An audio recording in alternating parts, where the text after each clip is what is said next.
लोग हंसने का इंतजार कर रहे हैं बाहर, आपके हारने का इंतजार कर रहे हैं। मैं आपको फिर कहना चाहता हूं, लोगों को इस देश के अंदर बुरे लोगों से कभी तकलीफ नहीं होती। ध्यान से सुनना, इस देश में लोगों को बुरे लोगों से कभी तकलीफ नहीं होती। इस देश में लोगों को अच्छे लोगों से तकलीफ होती है, क्योंकि अच्छे लोगों के सामने उनको अपना ज्ञान, अपनी नॉलेज थोथी लगती है। थोथा समझते हैं ना, थोथा ज्ञान।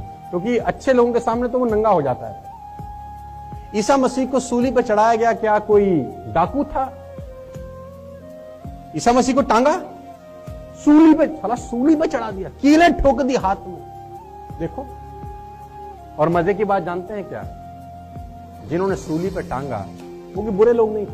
आप ही की तरह, हमारी तरह लोग होंगे, मंदिर मस्जिद जाने वाले लोग होंगे, पूजा पाठ करने वाले लोग होंगे।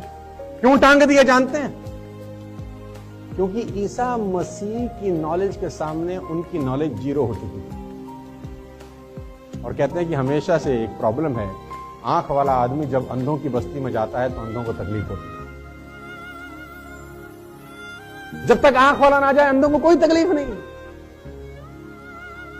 अंधों को आदत हो जाती है अपनी जिंदगी में रहने की, उनको जिंदगी वैसी बढ़िया लगती है, ना कहीं ठुकते हैं ना कहीं गिरते हैं, बिजली ऑन करें ना करें, क्योंकि उनको कोई तकलीफ नहीं है, क्योंकि वैसे ही आदत बन जाती है, वैसा रहन सहन हो जाता है। कहीं टेबल पे नहीं टकराते, सब अपने आप बढ़िया काम करते हैं। लेकिन जब आंख वाला चला जाता है तो फिर उनको अंधेपन से तकलीफ होनी शुरू हो जाती है।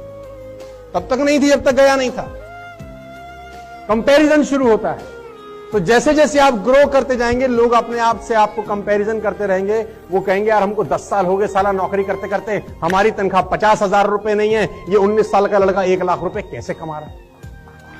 मतलब उनको तकलीफ होगी, क्योंकि कंपैरिजन करेंगे। अब बाहर बैठ के उनको लगेगा ये तो फ्रॉड है, ये तो बंद हो जाएगा एक दिन, ये तो एक दिन। अंग्रेज लंदन से आके पलवल के गांव में चला गया। एक अंग्रेज लंदन से आके पलवल के गांव में चला गया और हमारे दोस्त के घर पहुंचा। दोस्त ने बोला आइए हुजूर, आपका स्वागत है, आइए आपको अपने घर का सबसे बढ़िया दूध पिलाएं।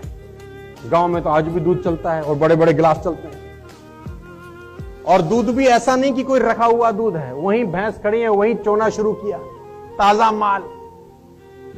2 गिलास निकाले उसी वक्त उसके सामने, एक अपने लिए रखा, एक उसके लिए रखा कि पियो सर, हम भी पीते हैं, चीयर्स।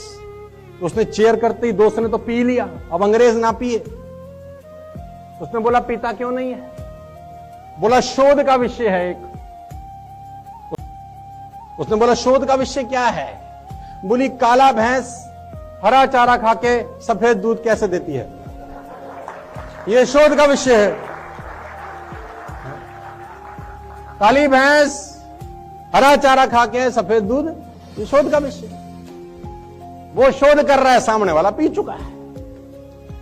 ऐसे ही बहुत सारे लोग नेटवर्क मार्केटिंग को लेके शोध कर रहे हैं 20 साल से कि ये कैसे कर रहे हैं। हम साला सेंट्रो से एस क्लास तक पहुंच गए, ये शोध ही चल रहा है इनका अब तक।